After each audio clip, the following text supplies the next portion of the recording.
Keliru habis masyarakat. Keliru habis tuan-tuan. Ada pula ahli sunnah wal jamaah membenarkan kita minta dengan orang telah mati.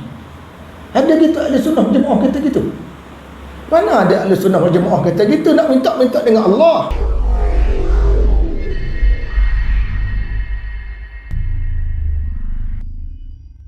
Yang kemudian selepas itu berlaku pertukaran pendapat antara Ustaz Adili dan Syekh Adwan ni dengan satu orang penesyih Pahlawi, tarekat Pahlawi yang ada dalam majlis tu. Dia datang untuk hadir, dia duduk depan tu, dan dalam masa sama dia berpuasa. Tak ada masalah bagi kita. Berlaku perbahasan di situ, dan dia telah mengatakan bahawa dia isu besarnya tawassul, tuan-tuan. Tawassul ni maknanya tawassul ni ada yang disepakati oleh ahli sunnah wal jamaah dan ada yang khilaf. Macam kita bertawassul dengan nama-nama Allah, Allahumma bi asma'ikal husna wa sifatikal ulya tahid qulubana. Ini tawassul. Tawassul menggunakan amal soleh tak apa. Tawassul menggunakan nama-nama Allah tak apa. Tawassul menggunakan doa orang-orang soleh, 77 imam tolong doakan untuk saya, itu jenis tawassul, itu tak apa. Ya, yang khilaf ialah tawassul menggunakan jah. Allahumma inni as'aluka bi jahin nabi, aku minta padamu dengan jah nabi. Maka jah nabi ni dia benda yang khilaf lah. Benda khilaf. Jadi Syekh Izzuddin kata tawassul paling tinggi pun yang khilaf ni berkaitan dengan jah nabi lah. Jah nabi ni maknanya kebesaran nabi lah. Tapi Syekh Izzuddin misalnya kata seandainya hadis itu sahih, bagi dia hadis itu tak sahih jugalah. Jadi benda khilaf tu disebut oleh Syekh Qaradawi sebagai dia panggil tawassul yang khilaf. Jadi tawassul khilaf ni dia kata termasuk dalam bab fiqh.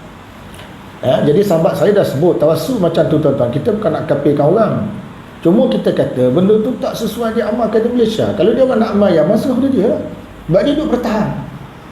Kenapa pula dia nak bertahankan tawassul yang bersifat khilaf? Dalam masa sama, tawassul yang tidak khilaf tak bertahan. Minta terus dengan Allah. Ud'uni astajib lakum. Pasal apa payah sangat kita nak minta terus dengan Allah? Mesti minta dengan wali-wali ni pasal apa? Mesti minta dengan jah Nabi, mesti minta dengan jah orang-orang soleh. Dia bertahan dengan itu. Dan dia tidak menyatakan apa yang saya tulis salah, tak. Dia bertahankan bahawa dia betul.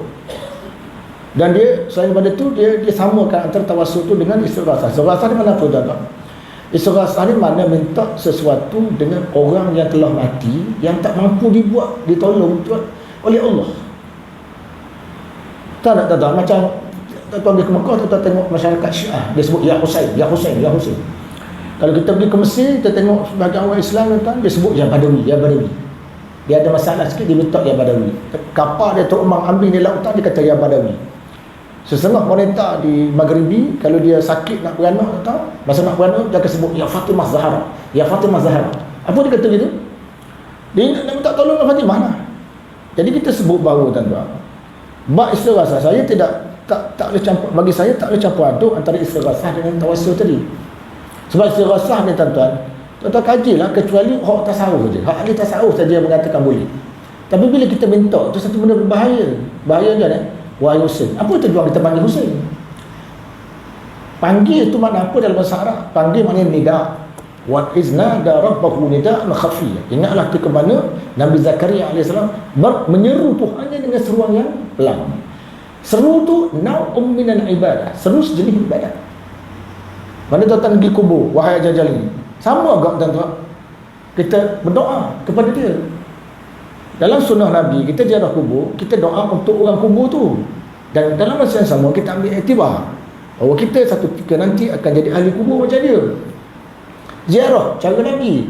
Ada kita minta, kita pergi kat kubur, kita minta. Jadi senampak budaya itu sudah hampir bawa ke Malaysia. Ada tasyah-tasyah rekod daripada luar, daripada Turki datang, dekat Pulau Besar, Melaka, dah mula minta dah, macam-macam minta dia ni.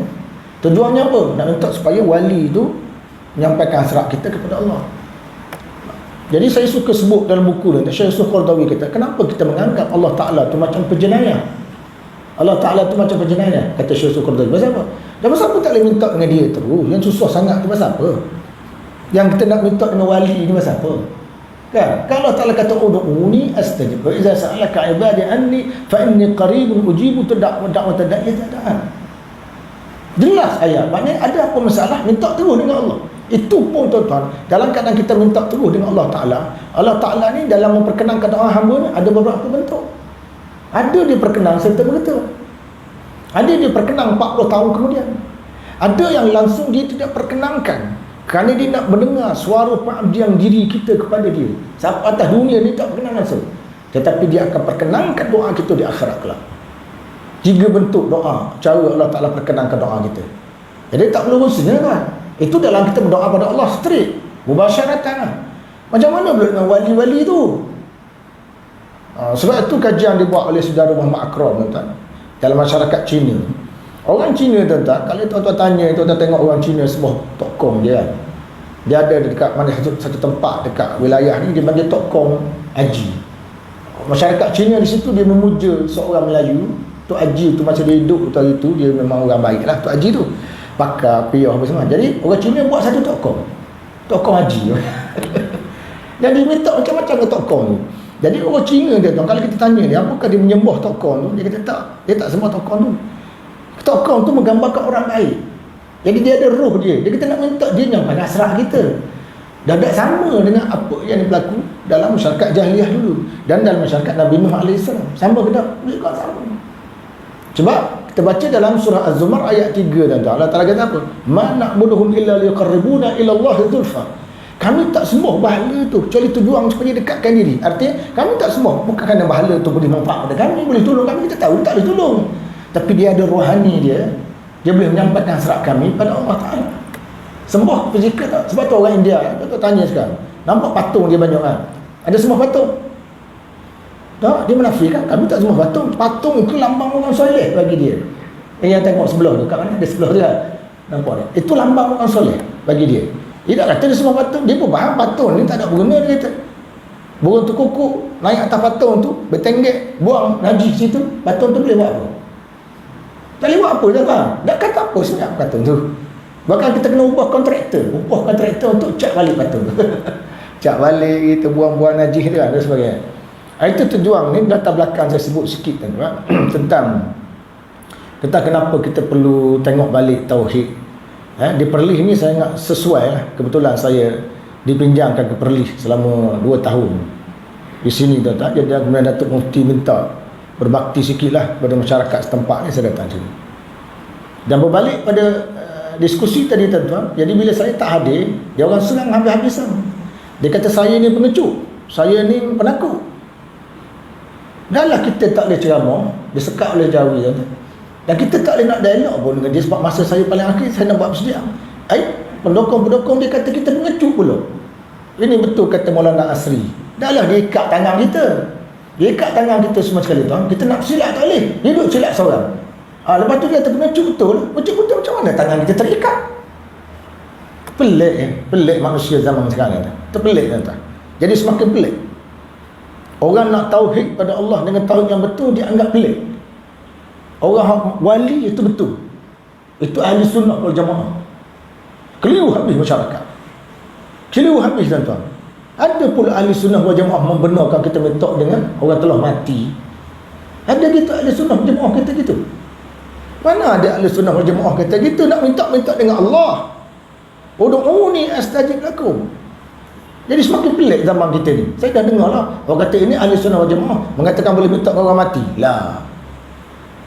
Tuan-tuan, datang kuasa masjid selalu kita menguruhkan jenazah. Masa tuan mandi jenazah tu, orang yang kita sedang mandi tu, dia hidup ke mati? Dia mati dah kan? Tuan-tuan boleh tanya dia sepatah, Haji, sama mandi ni, Haji sampai alam kubur cakap sampaikan berita kepada kami apa yang berlaku pada Haji. Ada? Cakap pada orang mati, ada? Dia tak boleh nak jawab sepatah pun.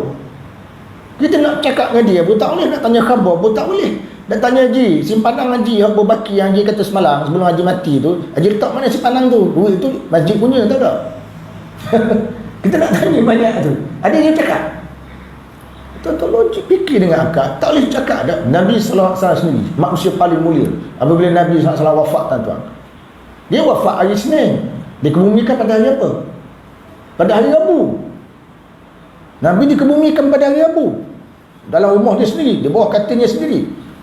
Kerana umat Islam pergi menyelesaikan masalah siapa pemimpin yang patut dilantik selepas daripada peninggalan Nabi. Selesai masalah tu dulu. Mana kalau benda tu isu penting tak? Penting. Lantik kepala negara. Sepatutnya, tuan-tuan, Nabi bangunlah sepatutnya. Ataupun mana sahabat pergi, ya Rasulullah, umat Islam berbeza pendapat. Cuba Rasulullah bangunlah sekejap. Lepas dia mati tu ejah lagu-lagu mana. Lebih bini tak apa. Ejah ni persengketaan terlalu teruk ni. Lepas tu matilah semula nak mati. Ada? Tak ada. Orang mati ni mati sekali ke. Abu Bakar Siddiq datang masuk dalam bilik Nabi, mencium antara dua dahi Nabi. Abu Bakar Siddiq baca ayat innaka mayitun wa innahum mayitun. Engkau Muhammad sekarang sudah pun meninggal. Mereka sebelum mereka juga telah meninggal. Itu sifat orang mati tuan. Sifat orang mati nak kata macam mana dah. Tiba-tiba kita nak minta dengan dia minta tolong dengan kita. Jadi balik kan. Tak ada. Patut kita pergi, kita doakan untuk dia.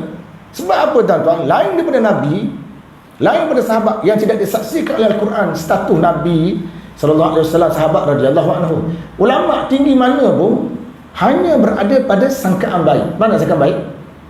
Maknanya dia mati, memang dia wali Allah, mati jasa betul. Kita hanya sebut dia tuan-tuan. Macam Syekh Resuni kata orang mati syahid di medan perang, kita boleh kata si fulan as-syahid. Macam contohnya Syed Qutb ni dia mati syahid di Mesir. Dia tembak mati digantung. Imam Al-Banna, selalu orang sebut Al-Imam Syahid Hasan Al-Banna. Itu paling tinggi kenapa tu? Itu dipanggil sangka baik saja.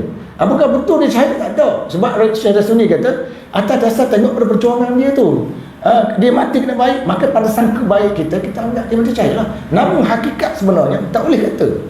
Kita tak tahu sebenarnya, kecuali yang diakui oleh Al-Quran, diakui oleh As-Sunnah. Selesai.